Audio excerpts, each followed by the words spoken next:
أعوذ بالله من الشيطان الرجيم. بسم الله الرحمن الرحيم. الحمد لله والصلاة على أهلها، أما بعد فالسلام عليكم ورحمة الله وبركاته. بسم الله الرحمن الرحيم. الحمد لله رب العالمين. الحمد لله قاسم الجبارين، مبير الظالمين، مدرك الهاربين، نكال الظالمين، صريخ المستصرخين، موضع حاجات الطالبين، معتمد المؤمنين.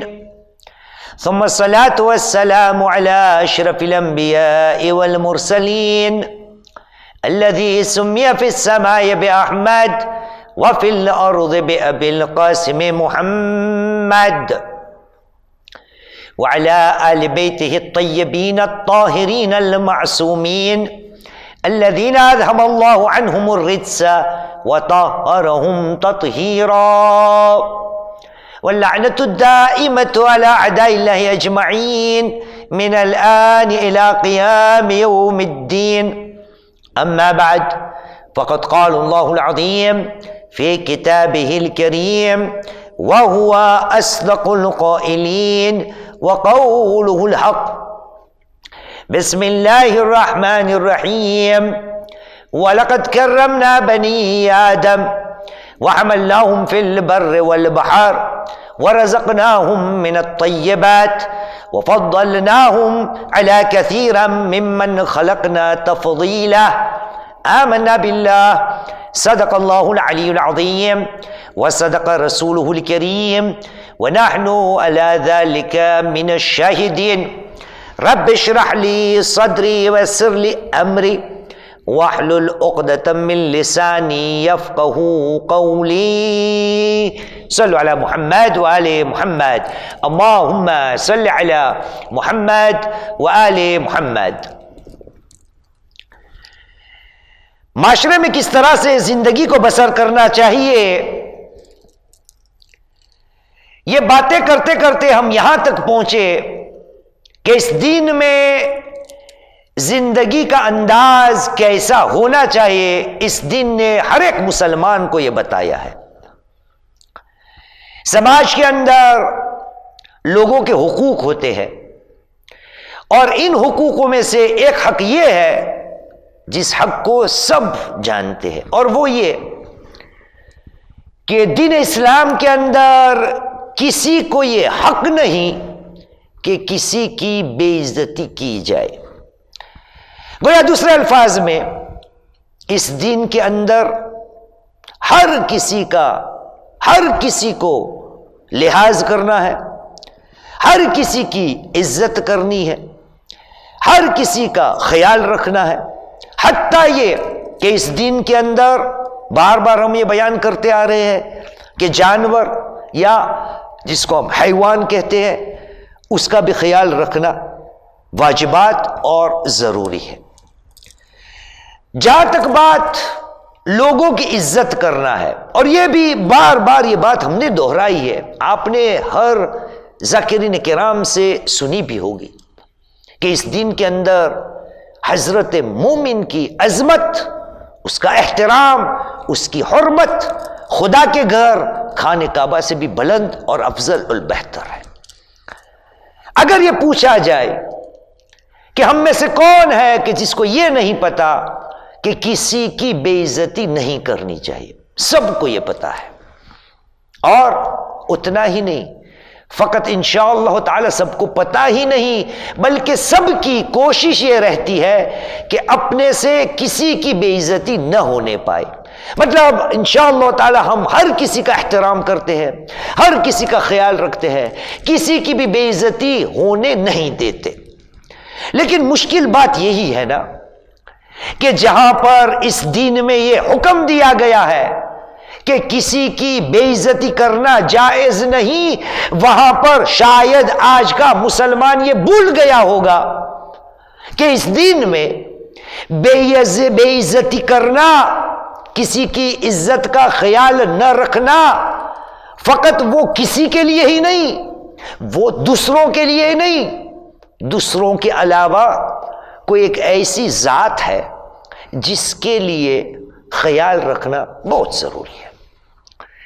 دیکھیے پروردگار عالم نے، خداوند کریم نے قرآن مجید کا چیپٹر 17 ورس نمبر 70ویں آیت ہے، ارشاد رب العزت ہوتا ہے، کہا بسم اللہ الرحمن الرحیم وَلَقَدْ كَرَّمْنَا بَنِي آدم، ہم نے آدم کے بیٹے کو، آدم کی اولاد کو کرامت کا تاج پہنایا ہے، عزت کا تاج بخشا ہے۔ خدا کیا کرے؟ ہم نے آدم کی اولاد کو عزت بخشی ہے۔ تو یہاں سے بات آگے چلے گی کہ اے مسلمان، اگر خداوند کریم نے یہاں پر بھی نہ مسلمان کا نام لیا، نہ متقی کا نام لیا، نہ شیعہ کا نام لیا، نہ سنی کا نام لیا، نہ بہروی کا نام لیا، نہ یہودی کا نام لیا، نہ مجوسی کا نام لیا، نہ نصرانی کا نام لیا، نہیں، خدا نے کہا وَلَقَدْ كَرَّمْنَا بنی آدم، ہر ایک آدم کی اولاد خدا کے لیے، خدا کے یہاں کون ہے؟ عزت والا انسان ہے۔ اب یہاں سے سوال اٹھتا ہے کہ اے مسلمان، جس خدا نے حضرت انسان کو عزت بخشی ہے، تجھے کیا حق پہنچتا ہے کہ اس کی بے عزتی کر تو؟ اور میں نے کہا انشاءاللہ تعالی ہم کسی کی بے عزتی نہیں کرتے، لیکن ہم نے بات کہاں سے شروع کی تھی؟ یہاں سے نا، کہ ہم لوگوں کی تو بے عزتی شاید نہیں کرتے، لیکن ایک ایسی ذات ہے جس کا حکم اس دین کے اندر آیا ہے، اور جہاں پر شاید میں اور آپ خیال نہیں رکھتے۔ دیکھیے معاشرے میں جینے کے لیے، سماج کے اندر لوگوں کے ساتھ زندگی بسر کرنے کا طریقہ جو ہے، وہاں پر بھی کرامت کا تاج خدا نے بخشا ہے، اور ہمیں حکم دیا گیا ہے کہ مسلمان تمہیں اکیلا نہیں رہنا، لوگوں کے ساتھ مل جل کے رہنے کا حکم ہے۔ دیکھیے اس کا اعلان بھی قرآن مجید میں آیا ہے، ارشاد رب العزت کہا بسم اللہ الرحمن الرحیم، سورہ حجرات، قرآن مجید کا چیپٹر 49 ورس نمبر 13ویں آیت، بہت معروف و مشہور آیت ہے۔ وہاں پر اعلان ہوتا ہے، خدا نے کہا بسم اللہ الرحمن الرحیم۔ اب دیکھیے یہاں پر بھی نہ مسلمان کی بات ہے، نہ مومن کی بات ہے، نہ شیعہ کی بات ہے، نہ سنی کی بات ہے، نہ یہودی کی بات ہے، نہ مجوسی کی بات ہے، نہ نصرانی کی بات ہے، نہیں، بات اگر ہو رہی ہے تو کس کی؟ حضرت انسان کی۔ اعلان ہوا، کہا بسم اللہ الرحمن الرحیم یا ایھا الناس، اے لوگو، اے انسانوں، انا خلقناکم من ذکر و انثی، ہم نے تمہیں ایک مرد اور ایک عورت میں سے پیدا کیا، وَجَعَلْنَاكُمْ شُعُوبًا وَقَبَائِلَ لِتَعَارَفُوا، اور اس کے بعد ہم نے تمہیں معاشرے کے اندر ڈال دیا، قبیلوں کے اندر تقسیم کر دیا، لِتَعَارَفُوا، تاکہ تم ایک دوسرے کی پہچان حاصل کر لو، ایک دوسرے کی معرفت کو پہچان لو، لِتَعَارَفُوا، آپس میں رہ کے ایک دوسرے کی معرفت کو لے لو۔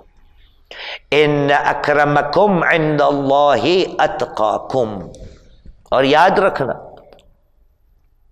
ان اکرمکم عند اللہ، خدا کے یہاں، خدا کے نزدیک سب سے کرامت والا یہ ہوگا جو تم میں سب سے زیادہ کیا ہوگا؟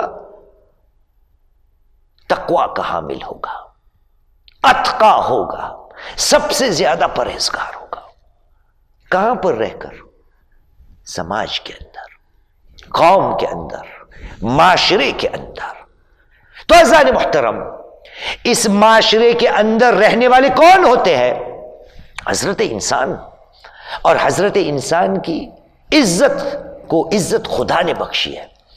تو یہ تو طے ہے کہ حضرت انسان کو کسی انسان کی بے عزتی کرنا اس دن کے اندر جائز ہی نہیں۔ اور کیسے جائز ہوگی جب خدا نے حضرت انسان کو اتنی عزت بخشی ہے؟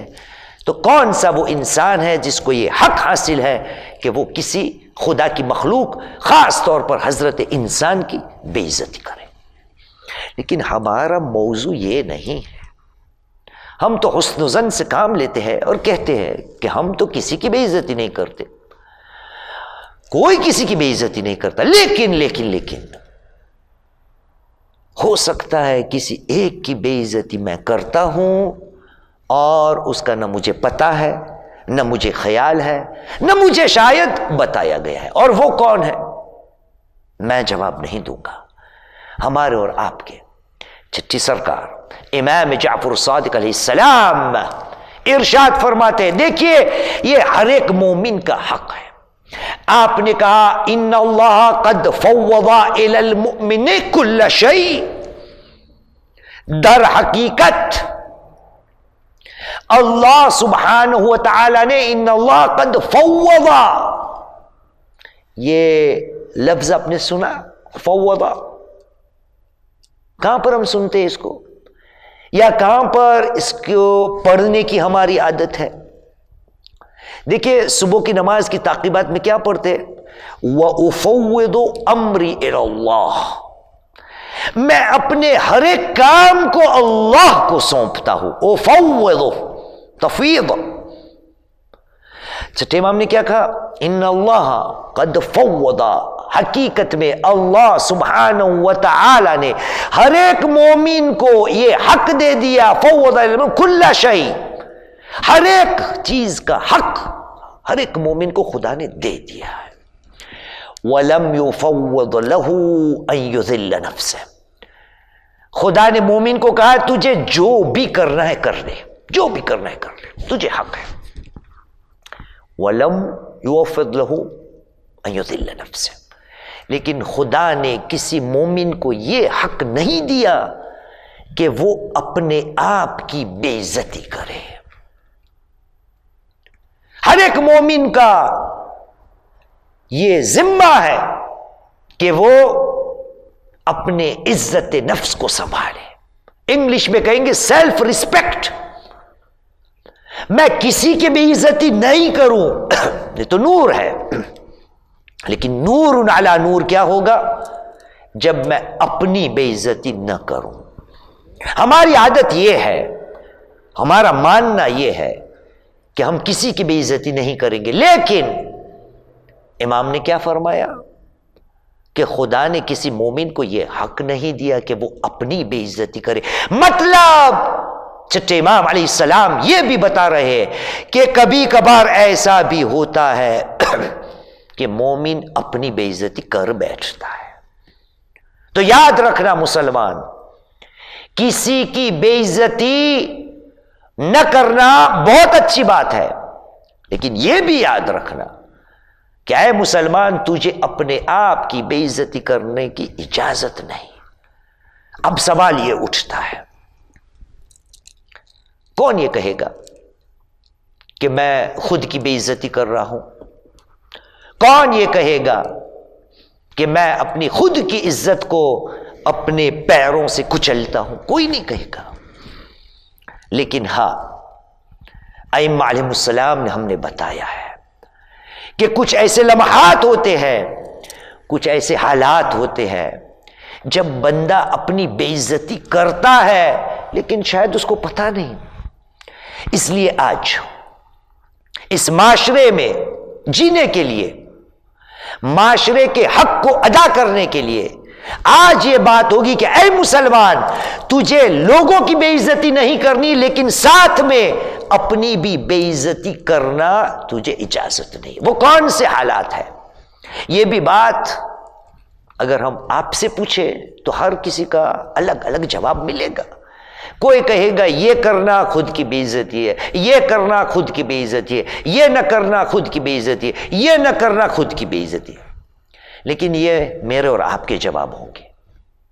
چلتے ہیں منبر سلونی کے پاس, مولا کائنات علی بن ابی طالب علیہ السلام, آپ کا یہ ارشاد ہے اور کسی کتابوں میں یہ روایت یوں ملتی ہے کہ رسول کریم نے مولا کائنات کو کہا. ہمیں کوئی فرق نہیں پڑتا, چاہے بات ہمیں رسول سے ملی ہو یا چاہے بات ہمیں مولا کائنات سے ملی ہو. کیوں؟ کیونکہ اسی رسول نے کہا انا مدینۃ العلم وعلی بابها. اب بات رسول سے ملے یا علی سے ملے، ہمارے لیے تو ایک ہی ہے۔ مدعے کی بات یہی ہے کہ جو ہمیں بات ملتی ہے اس پہ ہم غور کریں۔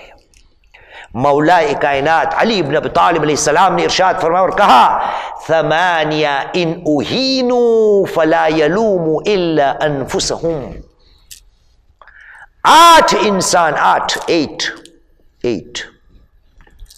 ثمانیہ ان اہینوا فلا یلوموا الا انفسہم، 8 ایسے شخص ہے، یا یوں کہوں 8 ایسے حالات ہیں، اگر ان کی اہانت کی گئی، ان کی بے عزتی کی گئی، تو وہ اہانت کرنے والے کو دوش دے، اس سے پہلے خود کو دوش دینا چاہیے، خود کو قصوروار ٹھہرانا چاہیے۔ جو بے عزتی کر رہا ہے اس کو دوش دینے سے پہلے اپنے آپ کو دوش دو۔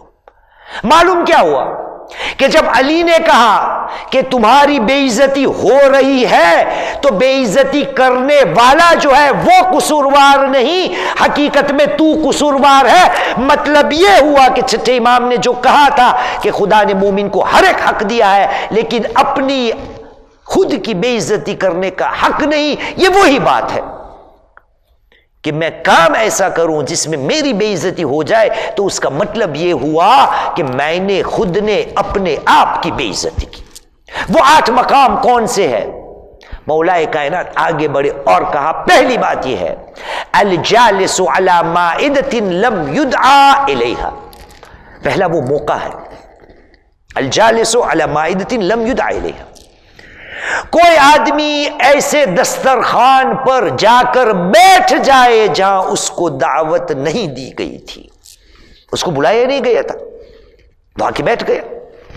ہماری آپ کی زندگی میں کئی بار ایسا ہوتا ہے کہ ہم جا کے کئی ایسے دسترخوان پہ جا کر بیٹھ جاتے ہیں، دوستی کے نام پہ، رشتہ داری کے نام پہ، پتہ نہیں کیا کیا نام پہ، ہمیں بلایا ہی نہیں گیا، ہمیں دعوت ہی نہیں دی گئی تھی، لیکن ہم جا کے بیٹھ جاتے۔ یہ بات کس کی ہو رہی ہے؟ دسترخوان کی۔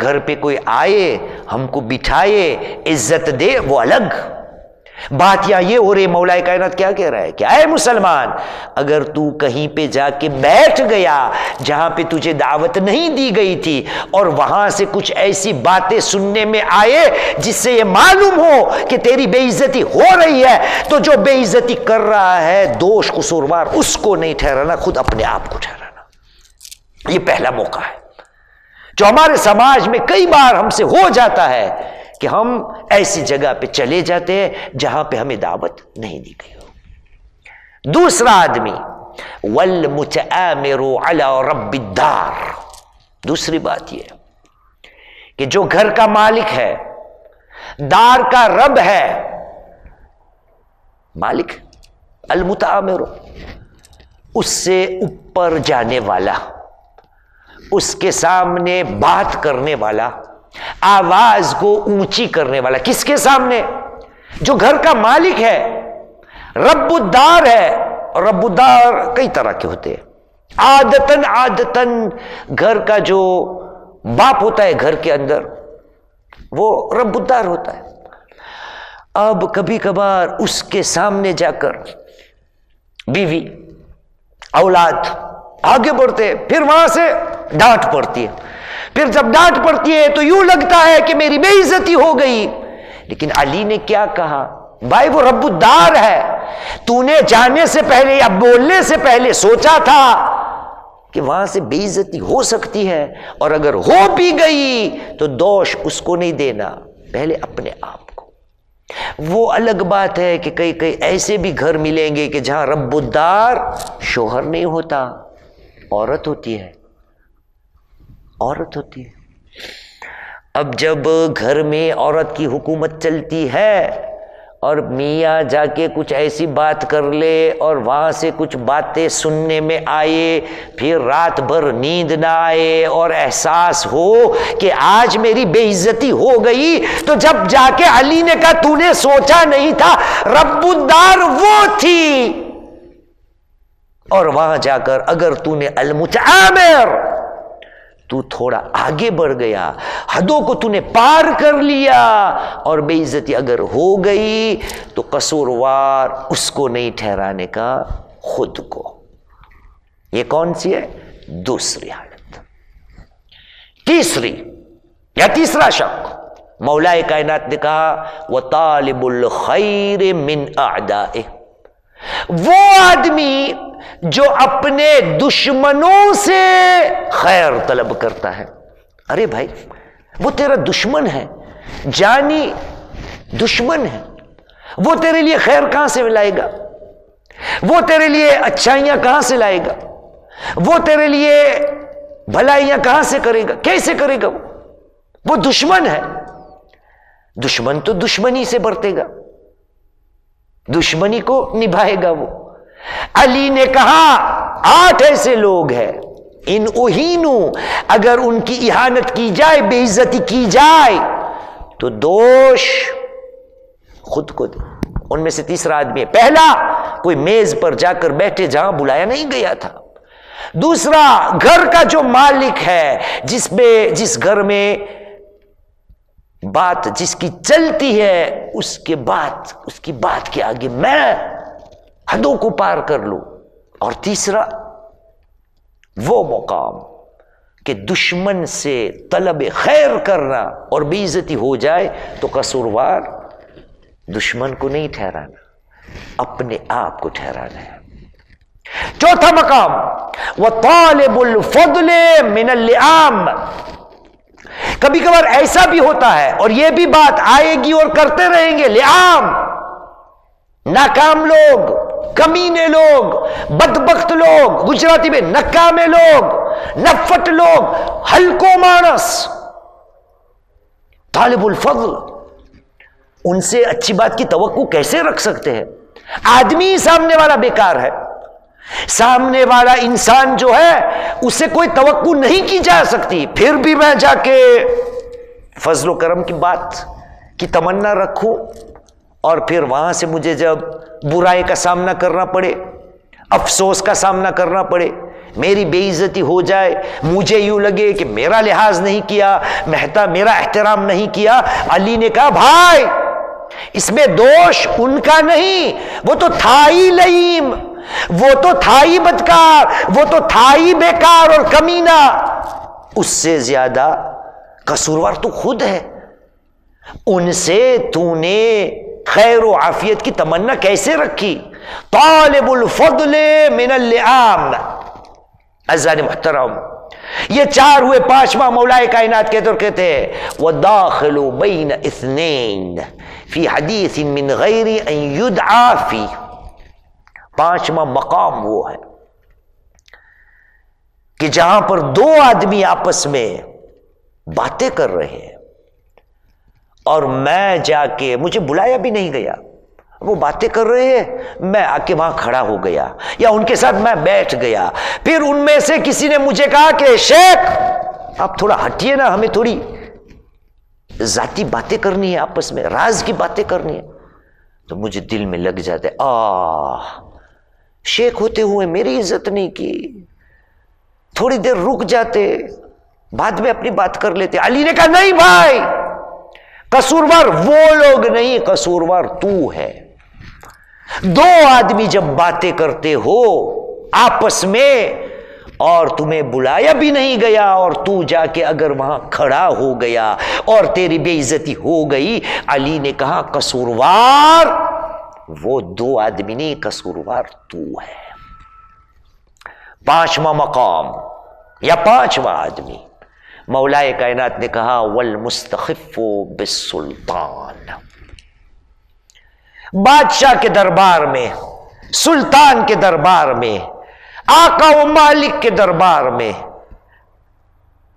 بادشاہ کے دربار میں، والمستخف بالسلطان، وہاں جا کر ان کی عزت کا خیال نہ رکھنا، ان کے طور طریقوں کا خیال نہ رکھنا، ان کی باتوں کو یا ان کے قاعدہ قانون کو استخفاف سے برتنا، مستخف بالسلطان، اے بھائی مسلمان، تجھے پتا ہے کہ وہاں کے طور طریقے ہوتے ہیں، تو جا کے وہاں کہے گا حق کا نعرہ یہ ہے، حق کا نعرہ یہ ہے، حق کی بات یہ ہے، اے بھائی وہاں جا کے تیری بے عزتی ہو جائے گی۔ جا کے یاد رکھنا، دوش اس کا نہیں، دوش اس کو نہیں دیا جائے گا، قصوروار تو ہے۔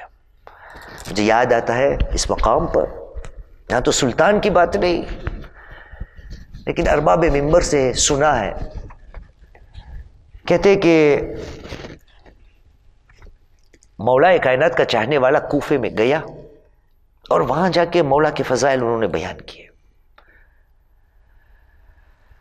تو وہاں پہ خوب مار لگی، زخمی ہو کر جب واپس مولا کے پاس آیا تو شکایت کرنے کہا مولا ایسا ہوا، آپ کے فضائل میں نے بیان کیا۔ مولا نے کہا دوش اس کا نہیں، قصوروار وہ نہیں، قصوروار تو ہے۔ جب تجھے پتا ہے کہ وہ بستیاں ہیں جہاں پر لوگ میرے جانی دشمن ہیں، وہاں جا کے تو نے میرے فضائل بیان کیے، اب جا کے تجھے نقصان اٹھانا پڑ رہا ہے، تو قصوروار وہ نہیں، پہلا قصوروار تو ہے۔ تو مولائے کائنات نے کہا والمستخف بالسلطان، وہ چھٹا مقام ہے۔ ساتواں مقام مولائے کائنات نے کہا والجالس فی مجلس لیس لہ بأہل، ایک مقام وہ بھی آتا ہے کہ ایسا بیٹھنے والا جا کے کوئی ایسی بزم میں جا کر بیٹھتا ہے جس کا وہ لائق نہیں، جس کے وہ لائق نہیں، وہاں اس کا جانا، وہاں اس کا بیٹھنا صحیح نہیں۔ وہاں جا کے اگر وہ بیٹھ گیا، بہت سی مثالیں میں ایک چھوٹی سی مثال دے دوں، چھوٹی سی، بندہ خدا تو مومن ہے، پرہیزگار ہے، دیندار ہے، لہو لعب کی جگہ پر جا کے تو بیٹھ گیا اور کسی نے آ کر تجھے کہا مولوی صاحب آج سورج کہاں سے نکلا، آپ یہاں، تو آپ کہیں گے کہ میری بے عزتی کی۔ علی نے کہا بھائی بے عزتی انہوں نے نہیں کی، بے عزتی تو نے خود نے اپنے آپ کی ہے، تو جا کے ایسی جگہ پہ گیا جہاں پر بے عزتی کا تو شکار ہوا۔ اب شکاری کو قصوروار نہیں ٹھہرانے کا، حقیقت میں بے عزتی تو نے اپنے آپ کی ہے۔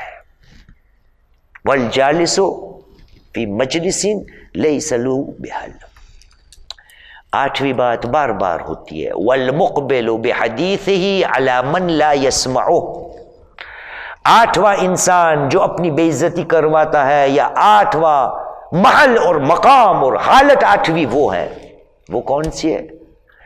والمقبل بحدیثہ، وہ آدمی جو ایسے لوگوں کے سامنے اپنی باتوں کو بیان کرتا ہے یہ جانتے ہوئے کہ سامنے والا اس کو نہیں سنتا۔ والمقبل بحدیثہ علی من لا یسمع، باتیں کیے جا رہا ہے، پتہ ہے کہ سامنے والا سنتا نہیں۔ یہ بھی گھر میں بہت ہوتا ہے نا، بہت ہوتا ہے، بیوی کبھی کبھار اتنی باتیں میاں کے سامنے کرتے، پتہ ہے کہ وہ سنتا نہیں، پھر جب پتہ ہے کہ وہ سنتا نہیں، کام ہوتا نہیں، پھر ہوتا ہے کہ میری تو سنتا ہی نہیں، میری بے عزتی ہو گئی۔ ارے بھائی تجھے پہلے سے پتہ ہے کہ وہ سنتا نہیں، پھر باتیں کیوں کرتی ہے؟ اور الٹا بھی ہوتا ہے کہ بیوی سنتی ہی نہیں لیکن مرد بولے ہی جا رہا ہے، پتہ ہوتے ہوئے کہ وہ سامنے والی اپنے آپ میں گم ہے، وہ نہیں سنتی۔ ایسا ہی ہوتا ہے کبھی کبھار، علماء کرام کی بھی یہی حالت ہوتی ہے۔ وہاں پر الحمدللہ و تعالی، وہاں پر علماء کرام بے عزتی کا شکار نہیں ہوتے، لیکن عام زندگی میں کیا یہ نہیں ہوتا کہ کتنی بار ہم ایسے لوگوں سے بات کرنے کی کوشش کرتے ہیں کہ جو سنتا نہیں، پھر بھی ہم بولے ہی جا رہے ہیں۔ پھر وہاں سے ہم کو آواز آتی ہے بھائی ہمیں آپ کی بات نہیں سننا، ہمیں اپنا کام کرنے دیجئے، تم تمہارا کام کرو، ہمیں ہمارا کام کرنے دیجئے۔ پھر لگتا ہے کہ بھائی ہماری اچھی بات نہیں سنی آپ نے، ہم آپ سے نصیحت کر رہے تھے، ہم آپ کو اچھی بات سنانے والے تھے اور آپ نے بات نہیں سنی، ہماری بے عزتی کر دی، ہم اتنی محنت سے آئے تھے۔ یہاں پر ایک لطیفہ یاد آتا ہے، کہتے کہ ایک مولانا تھے ہماری طرح، جن کو دعوت دی گئی کہ مولانا آپ کو مجلس پڑھنے کی ہے۔ مولانا نے کہا کہ وہاں پر کتنے لوگ ہوں گے سننے والے؟ کہا مولانا اتنے لوگ تو نہیں ہوں گے، لیکن کوئی 40-50 لوگ تو آ ہی جائیں گے، چھوٹا سا گاؤں ہے۔ مولانا کا 40 آدمی تو پھر ٹھیک ہے، بہت تیاری کی۔ جا پہنچے اس گاؤں میں، مسجد کے اندر، امام بارگاہ کے اندر داخل ہوئے، اللہ عالم یہ سچی بات یا نہیں۔ داخل ہوئے، دیکھا کوئی نہیں، ایک آدمی ہے۔ کہا بھائی مجلس تھی آج، کیا ہوا؟ کیوں لوگ نہیں آئے؟ ہمیں پتہ نہیں، لوگوں کو نہیں سننا ہوگا۔ کہا آپ کون ہیں؟ کہا میں یہاں کا چوکیدار ہوں۔ کہا ٹھیک ہے۔ کہا پھر تو مجلس پڑھنی ہے تو پڑھیں گے، کوئی بات نہیں، ثواب ملے گا نا۔ اب مولانا نے جتنی تیاریاں کی تھی پوری مجلس پڑھ ڈالی۔ اب وہ چوکیدار بھی تھک گیا، اکیلا آدمی تھا۔ جب مجلس ختم ہو گئی تو مولانا کو تو یہ تھا نا کہ بہت اچھی تیاریاں میں نے کی ہے، لوگوں کی داد ملے گی، واہ واہ ملے گی، نعرہ حیدری لگیں گے۔ اب یہاں کون لگائے گا؟ ایک چوکیدار تھا، اس کو بھی بیٹھنا تھا کیونکہ مجبور تھا، امام بارگاہ کا چوکیدار تھا۔ مجلس میں ختم ہو گئی، پھر چوکیدار نے کہا مولانا میں آپ سے کچھ پوچھ سکتا ہوں؟ میں نے کہا ہاں پوچھے۔ کہا پتہ ہے مولانا یہ سب لوگ کیوں نہیں آئے؟ اس کی وجہ یہ ہے کہ یہ سب لوگ وہ لوگ ہیں جن کے پاس جانور ہے، گائے بھیڑ بکریاں، ان کو کھلاتے ہیں، اس میں مشغول ہو گئے، اس لیے مجلس میں نہیں آئے، گاؤں ہے یہ ہمارا۔ کہا اچھا۔ کہا مولانا 40 گائے کو اگر کھانا کھلانا ہو تو کتنا کھانا ہونا چاہیے؟ بہت سارا۔ مولانا کا بہت سارا ہونا چاہیے۔ ٹھیک ہے، 40 گائے کا کھانا جو ہو وہ 40 گائے کو کھلایا جائے۔ پھر چوکیدار نے پوچھا کہ مولانا یہ تو بتائیے، کیا ایسا کبھی ہو سکتا ہے کہ 40 گائے کا کھانا ایک ہی گائے کو دے دیا جائے؟ تو یہ تو نہیں ہو سکتا، کیونکہ وہ ہضم ہی نہیں کر پائے گی گائے اور نہیں کھائے گی، اور بے وقوفی ہی ہے کیا کہ 40 گائے کا کھانا ایک گائے کو دینا۔ کہا مولانا آپ نے ابھی کیا کیا؟ یہی تو کیا۔ آپ یہ توقع لے کر آئے تھے کہ آج کی مجلس 40 لوگوں کے لیے ہے، آپ نے پوری مجلس میرے اوپر ڈال دی، میں کہاں سے اس کو برداشت کروں؟ اب ہو گئی نا بے عزتی۔ تو قصوروار کون؟ یہی علی کہہ رہے ہیں، اے مسلمان یاد رکھنا، تو باتیں کر رہا ہوگا تو پھر آپ پوچھیں گے مولانا پھر اماموں نے اتنے جو خطبے دیے کربلا کے اندر، جو خطبے دیے، سامنے والے کیا سن رہے تھے؟ بے شک نہیں سن رہے تھے، لیکن وہ خطبے الگ تھے، وہ حجت کو تمام کرنے کے لیے تھے۔ یہ کربلا کا ہمارے سامنے جو واقعہ آیا، وہاں پر آپ نے دیکھا حسین کی عزت نفس کتنی تھی۔ کبھی بھی حسین نے یہ بات ہونے ہی نہیں دی کہ حسین اور آل حسین کی یا اسلام کی عزت پہ آ جائے۔ عاشور کوئی حسین نے اعلان کر دیا تھا، خطبے دیے، لوگ نہیں سنتے تھے، لیکن حسین نے کہا ہم اپنی بے عزتی نہیں کروائیں گے۔ مولا کیسے آپ؟ وہاں سے شاید جواب آئے گا۔ حسین نے کہا اس جنگ کا تیر حسین کے لشکر سے آغاز نہیں کرے گا، ہاذا دارو۔ وہ جنگ ہوئی، لیکن فقط کیا جنگ ہوئی؟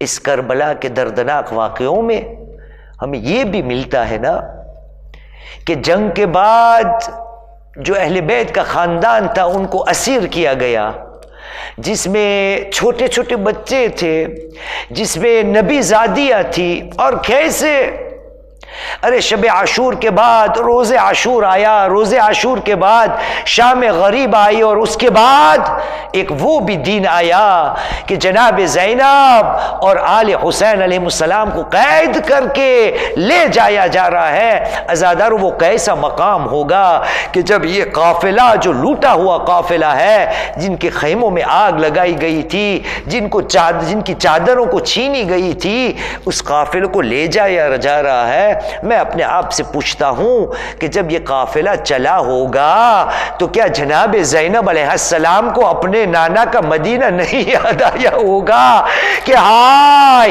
جب میں نانا کے وطن سے چلی تھی، ارے یہ شہزادی زینب جب نکلی تھی تو حسین کی بہن کو سوار کرنے والے کتنے لوگ آگے نکل گئے ہوں گے، کہیں ملا تو عباس آئے تھے، علی اکبر آئے تھے، شاید حسین خود آئے ہوں گے، لیکن آج زینب کا ماجرا کیا ہے؟ زینب نکل رہی ہے لیکن سوار کرانے والا کوئی نہیں، آج سوار خود زینب سب کو کرا رہی ہے۔